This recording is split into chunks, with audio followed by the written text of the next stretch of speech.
For more than a decade, one of the most historic aircraft in American history sat rotting in the Arizona desert. No enclosure, no marker, just sun, sand, and silence.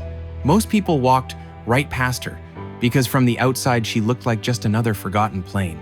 But this was no ordinary constellation. This was Columbine II, the very first aircraft ever to fly under the call sign Air Force One, the plane that carried President Eisenhower in the early 1950s. So how did a piece of presidential history end up abandoned in the desert? When her presidential days ended, Columbine II slipped quietly out of the spotlight.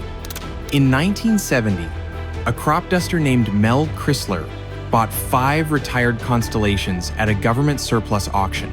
He needed parts to keep the others flying, so he set one aside to serve the rest, with no idea that this single aircraft was one of the most significant planes in American history.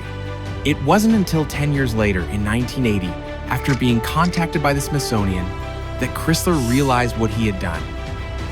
From that moment, he set out to make it right, spending the next decade reaching out to manufacturers, the Air Force, and museums determined to bring her back. By 1990, a partial restoration carried Columbine II into the sky once more. But the second life was brief. By 2003, she had returned to the desert, parked at Marana Regional Airport outside Tucson, waiting beneath the Arizona sun for someone to recognize what she truly was. Then, in 2014, someone finally did. Karl Stoltzfus, founder of Dynamic Aviation in Bridgewater, Virginia, found her, believed in her, and bought her to be restored. He sent his teams back into the Arizona desert, 8 separate trips, to carefully bring her home.